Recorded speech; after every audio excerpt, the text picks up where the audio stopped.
Hi everyone, I'm so glad you're with me today. I'm Stephanie from In a Nutshell Crafts, and today we are going to be looking at some cards I made using the Spellbinders Betterpress System. Now, I won't actually be demonstrating how to use the Betterpress in this episode. I actually did in a previous video, so I'll link that here and you can go ahead and watch it. But the video demonstrating the Betterpress System was getting pretty long, so I decided to go ahead and make this video where I'm showing the cards that I actually made using the impressions that I got with the plates from the Betterpress System. So hopefully you'll get a few ideas here, and I'll talk you through my process, including a lot of the mistakes that I made, so stick around. So I'm looking at the different card fronts that I had made yesterday using the Betterpress System, and as you see I have there the 3 bird cards because they got a little wonky, and so I tried different impressions of them to see if I could make them look better, but then the ones with the flowers came out looking really nice, a lot more crisp, a lot more clear. But starting out this process, I'm actually not quite sure what I'm going to do with these because making single layer cards is not something I typically do. I like a lot of dimension in my card. I like to have a little space to play around. I probably actually would have cut the card bases a little smaller if I had been thinking a little bit more clearly when I started making these, because I would have gone ahead and left space for a border, but you'll see me cut them down later on to make them a little more how I like to make my cards. And I think I'm going to start off with one of the bird ones because if I mess it up, it's not that big of a deal because I have so many bird flat front cards to mess around with. So here I had decided to go ahead and mat my card, and originally I was going to follow that diamond design, and the matte paper that I got was some very pretty paper that I'd had from my stash, and I want to say it was like from a Hero Arts kit or maybe a Simon Says stamp kit, but I love the 6x6 paper sets. They have so many different designs that are easily used. So I'm using my Score Buddy to try and follow the lines on the diamond plate of the bird card. And unfortunately, I did not do a very good job at this. You'll find this out, guys. I am not a very precise crafter. I'm kind of a fly by the seat of my pants. If it looks good enough, it's good enough. I am not one for precise measurements. Anyway, so as I'm going along with the Score Buddy here, because I do like to use the Score Buddy to try and get some crisp lines at least, I realized a little too late that I had made the lines in such a way that like it didn't actually form a diamond. Like one side was a little wonkier than another. So I decided to scrap that idea and not go ahead and use that the way that I had originally thought I was going to use it, because it didn't really work out. So yeah. So now at this point I'm just thinking, okay, how can I cut this down? Because as you can see with the score lines, I have to cut it down because anything else I do, like the score lines are going to show. So I'm thinking, first, do I want to do a rectangle? No, the score lines would show if I did that. So I'm going to go with an oval. An oval centers that image nicely. It should work out. The score lines won't show. It'll be good. I've gone ahead and die cut this image in the oval, and now I'm going to go take a look at what I've got in my stash in order to see what might match that purple paper that I have and look good as a card base. I have a lot of papers that are pre-cut that I got from different kits from Simon Says Stamp, Hero Arts. It's really great to have those. I keep them all kind of separate from my other stash because these are really high quality cardstocks. It's a great way to build up your stash, and there's always more than I can use in any particular kit. At first I was thinking maybe the silver one, and then I thought, you know what, I think I'm going to go with a purple that kind of contrasts but kind of still goes nicely with the purple from the patterned paper that I have. And now you will see me make another mistake. I made a lot of mistakes with this particular card, guys. This is not my greatest card. You probably don't want to copy exactly what I'm doing here because, yeah, some of it came out to be a mess. But here I am not being very precise in using my Score Buddy, and you'll see when I go ahead to go fold it, uh-oh, what's going to happen? Oh, yeah, shoot. You see that piece that is not actually fitting there? Yeah, oops, that was a mistake. Dang it. But you know what, that's okay, because like they say in Friends, we're just going to pivot. I'm not quite sure what I'm going to do with that card base. I'll use it in this card somehow. but I'm not going to worry about it for now. Right now I'm going to take a look at the pattern paper and take a look at making a mat for that oval that I had. And I'm cutting out the frame and the mat and the oval at the same time. And I'm going to keep all those pieces, obviously, that I cut out that I'm not going to be using. So like the rectangular frame, that's why I cut it out at the same time, because it'll be useful later. So I cut that out for an A2 size card, and now I'll have that frame for some other card that I want to use. But I've got that oval that matches the bird oval, and it should look good when I go ahead and mat it. Now, taking a little slight detour here, I just wanted to show you guys, whenever I craft, I always have these like bits and pieces of different card bases, pieces, things that I've cut, pieces of different papers that I've cut, and I keep them all in this bin until I'm done crafting with them. And so right now I just pulled out a piece from a card that I had made. This is actually, looks like coral, but I thought maybe it could be branches for the tree, and so it's good to have those leftover pieces that you can just grab real quick. Those pieces that you're like, I'm not quite sure what to do with, but they're too good to throw out. Obviously this one I wouldn't have thrown out, but the other little bits and pieces, it's good to just keep kind of a bin there, and that way you can kind of keep everything organized and go back to use it if you need to. So here again you'll see me playing around. I thought first this coral that kind of looked like branches could be good for the bird, and then I was like, you know what, it just looks too busy with all the flowers in the bird and then the flowers from the first mat.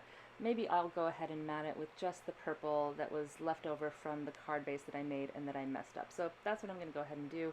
I'm going to use that purple from the original card base, cut it down to make a card front out of it, and then I'm going to use this other purple that I had in my stash, also from, I think it was a Hero Arts kit, and putting them together. And so now I've kind of got a better idea of what I'm going to do with this card.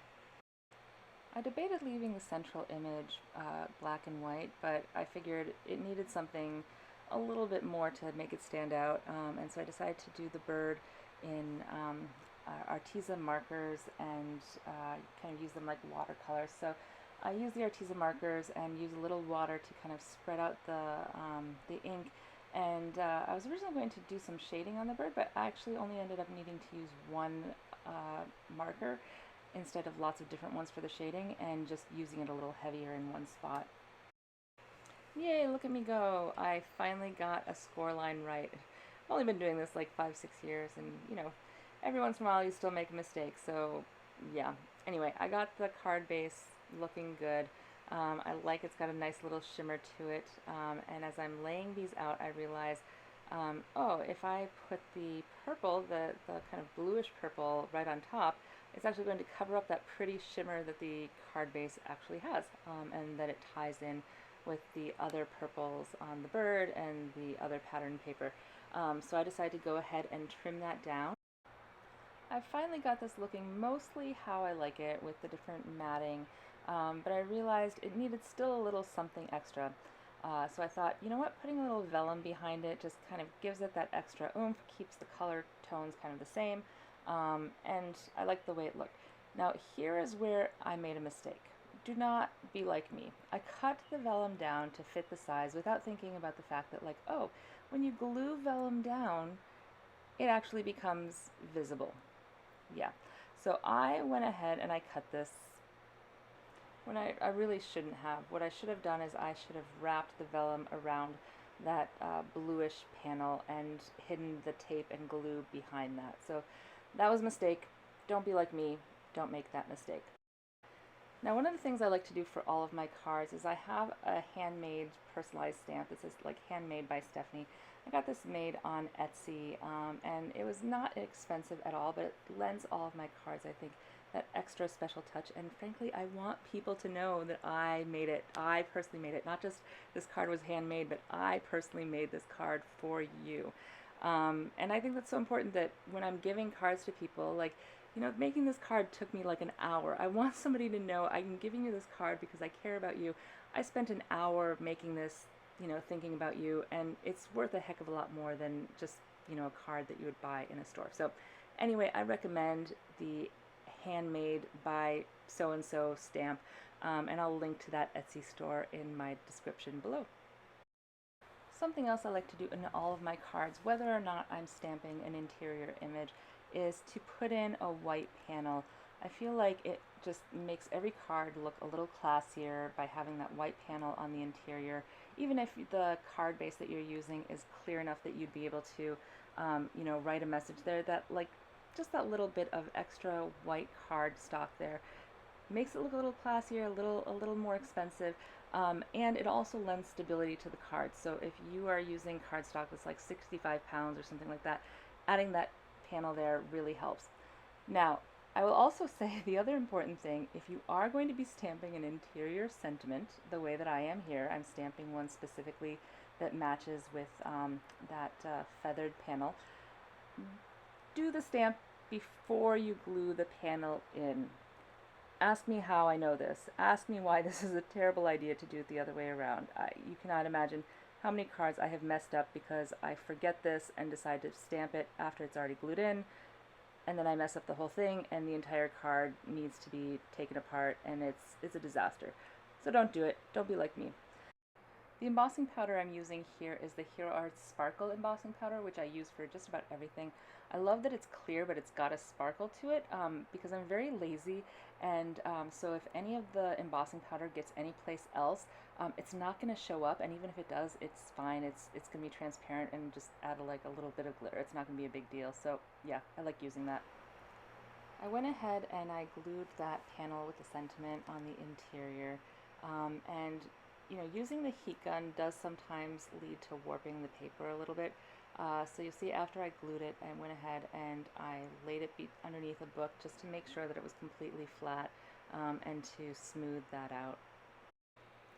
So now I'm just working to put all of the pieces of the card together.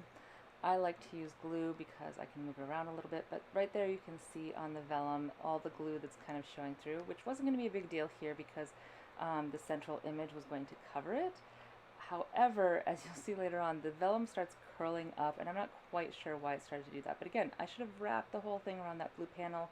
It wouldn't have shown through. That's what I should have done. Here I'm just using foam panels to raise my image up. I like to use these foam panels for larger images like this rather than foam tape. That way I can kind of cut them to size, and I find it just a little more convenient. And also, those foam panels are super cheap at Michael's. They're so much cheaper than the foam tape actually, and so I keep all the little spare bits and pieces and reuse them. So here's where my card actually starts looking good. If I had left it here, this would have been a perfect card. Looks good. Even with the little bits of vellum that are kind of curling up, it would have been fine. But no, I decided that I needed to fix some of the things on there. So one, I needed to put a little glitter on my card. I love using Wink of Stella. However, it does sometimes come out a little fast, and that's what happened here.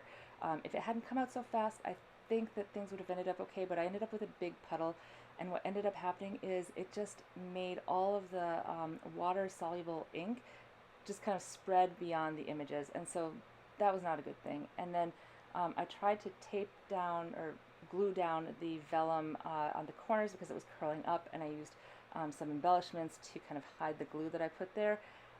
I don't know that it worked all that great. I mean, this is still a usable card. I like the sentiment inside, but this did not come out nearly as well as I would have wanted. So if I'd stopped like 2 steps back, that would have been a smarter idea. But I do like the way that it generally came out. I think I probably also would have matted the central image with black. I think maybe the flowers and stuff kind of blend in too much with the background paper that is there. So it kind of maybe gets a little bit muddy. A little more definition might have been good. And there you can see the feathering that just was a big mistake. So don't do that. Stop before it gets to that point. Okay, moving on to the next card. Here we go. I was trying to learn from my mistakes from the previous card here. So I decided to go super simple, keep most of the card black and white, but I still wanted to give it some dimension. So I decided I was going to cut out that central image and sentiment with the included die that came with the Betterpress plate. And so I'm cutting it out here. It's really great that they allow you to do that. I love when the plates and glimmer foil plates, these plates, have included dies that allow you to be a little more versatile. So my thought was, I'm just going to keep this card simple. I'm going to add some dimension to it, maybe a little spot of color, but then that's going to be it. I used the purple tape instead of the included yellow tape because in my previous video you saw the yellow tape really damaged the card bases quite a bit. The purple tape left some residue. I should have kind of tacked it a little bit so that it wasn't quite so sticky, but it did come off clearer than the yellow tape did, so that was good at least. Again, wanting to keep it simple, I decided to just go with a black card base and not try to mess it up too much the way I did with all the colors, and even though they were all purples, I think it got to be a little too much, so just keeping it simple for this particular card. I trimmed about a 1/4 inch from the top and the bottom just because I like to see the black kind of peeking through. I think it again gives it a little bit more dimension, especially when I raise that panel up. You'll be able to see that kind of difference in height really showing through because I've added that space on the edges. And I'm adding an interior white card. Obviously, you know, it's difficult to write on black, but like I said before, I think it just lends it a nice air. Just makes the card feel finished when you have that white panel on the interior. And I'm going to go ahead and add my personalized Handmade by Stephanie stamp on the back. Again, I do this so that when I put the panels together and there's dimension and embellishments and all sorts of things, it's not going to be difficult to stamp. So make sure to stamp it when there's nothing else on your card. And here, because I'm using black paper, I have to use a white pigment ink. So pigment ink sits on top of the paper versus dye ink, which kind of embeds into the fibers. So the pigment ink will stay visible on that black paper. So you can see it looks nice there, and I think again lends it a nice little finishing touch. I wanted to add some color to the card, but I didn't want to make the mistake I made with the previous one. So I decided to use these glitter pens, which I love so much. They're Jelly Roll glitter pens. And they just add that little bit of sparkle, that little bit of color, and I didn't have to worry about it feathering. Now here I am trying to figure out, do I put the card panel, the foam part first, or do I put the central panel with the thank you first? And I decided to go ahead and put the foam panel first because I thought it'd be easier to kind of fit the other piece in, kind of like a puzzle piece. And I am super imprecise with the foam tape. Like, I am not a neat crafter. I am not particularly great at making sure that everything, you know, lines up, is measured perfectly. No, I just, you know, whatever. It works. That's good enough. That's how I kind of find it. So now I'm lining it up on the card. Now this does actually make me nervous because unlike glue, the foam tape is not very forgiving. Once you place it down, it's down. It's not going to be moving. So if you mess this up, yeah, you got to start over with your whole panel and the front piece, and it doesn't come off easily. Like, there ends up being bits and pieces. So you want to try and make sure you get this first laying down of the panel right. Now I'm just laying in that interior piece, and it's going to be recessed because the exterior part is raised up on the foam, so it makes a nice frame for that interior thank you piece. And I'm using glue again here so that I can wiggle it a little bit if I need to. I like using the art glitter glue. It dries really, really nicely, clear, but also a very good bond. Once it's together, it really doesn't come apart, but it does give you those, like, you know, few 10 seconds to make sure that as you wiggle it around, you can get the placement just right the way you want it. And that is the very simple card, basically done. I like to add a few embellishments at the end, but not too many. I like them to be subtle if I can, unlike the bird card. Ignore that. Ignore the bird card. But I'm putting in a few subtle embellishments here. At first I thought maybe these kind of raindrop looking ones, but then I decided I'm going to use the really, really tiny ones that are actually nail art gems. And these are great because they're, again, super cheap. I get them on eBay, and you get so many different colors and variety when you use them. And they are so tiny, they are so subtle, but they just add that little bit of sparkle that makes the card stand out. With those little tiny gems, you do have to use a jewel picker. I personally like the jewel picker. It's double-ended with kind of the rubber tip to it rather than the wax one. The wax one, I find the gems tend to kind of get stuck actually in the wax. The rubber tip one doesn't always pick up quite as nicely as I'd like it to, but I find it's still better than getting stuck in the wax, so I usually go with the rubber tipped jewel picker. I'm laying down the art glitter glue here, and I'm not worried if it like gets past where the jewel will be or anything like that, because it dries clear. You really can't see it at all. So even with these super tiny jewels, if the glob of glue is bigger than the jewel is, it's not going to matter. It's not going to show up. So I love that I can be imprecise because the art glitter glue really disappears on the paper. So there it is, guys. This is basically my card done. Again, it was a super simple, pretty quick card. I think this is one that I will be able to do over and over again, especially when I have something that I just need to whip out real quick, and it looks beautiful. It looks really elegant, and I'm really pleased with the way this one turned out. Now moving on to card number 3, I really struggled with this one because of the way that I had laid it out. I don't know that I would have laid it out this way if I had thought that I was going to be doing kind of like a one panel, flat panel card. But I knew I didn't want to color it given the debacle that the coloring was with the bird card. So I was trying to think of different things and different ways that I could use this panel. I decided to use that pack of Spellbinders Butterfly embellishments there. I got those on clearance a couple weeks back, and if I'd known how beautiful they were, I would have gotten more than one pack because they're just stunning in person.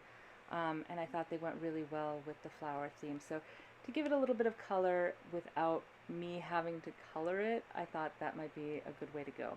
Again, keeping a black card base, keeping that black and white theme going, just trying to keep it simple and learn from my mistakes from the bird one. It kind of scared me off from using color for the time being. And there I am again, going ahead, putting my signature Handmade by Stephanie stamp on it before I get started with the actual card, so that it doesn't mess up the card base when I have all the embellishments and everything on the front.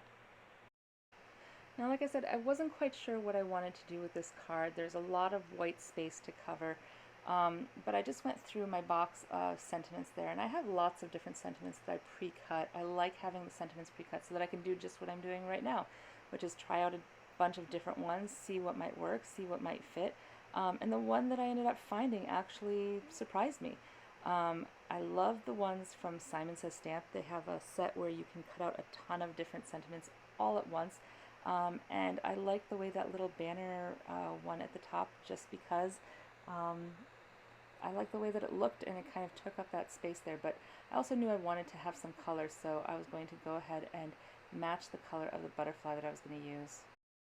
This pack of glitter paper I mentioned in one of my previous videos. Again, just from Michaels, very simple paper, but I like this pack and others like it because there are a lot of different papers, including glitter papers, all in one pack. And they're not so big, so you don't have to worry about it taking up a ton of space in your craft room. But they're really nice to have around and just be able to mix and match and play with all the different colors. So here am I looking at the different colors of the paper, seeing which ones might look good with the different butterflies. And I finally landed on the light pink one and decided to cut out a frame for the sentiment to just make it stand out a bit more. So I'm cutting this out, making it look like a little flag, making it match up, and then popping it up on some foam tape and then just adhering it to the card with some glue. And then I'm picking out the flower that I want. I knew I wanted pink, but there were a couple of pink choices, and then where to adhere it on the card. I put it a little off-center because I thought that made it look a little bit better. Off-center and uneven numbers is always best for art and for like card making and things like that. So that's why I tend to do that. Having things completely centered oftentimes makes the card look simple, and having things off-center I find gives it a little bit of an element of interest. So that's why I chose to do that. Made it look like the butterfly was kind of just resting there on that flower. And I don't know if it's too visible from the video, but you can see that those wings are propped up. These are such pretty stickers, guys. I'm going to go back and see if they're still available because I'm going to go buy a bunch more. Those are absolutely beautiful. And then I used some embellishments that kind of match color-wise. These are from an old Hero Arts My Monthly Hero kit, and the colors look great. And again, just picking a few of them, they have adhesive on the back, and just adhering them to the card.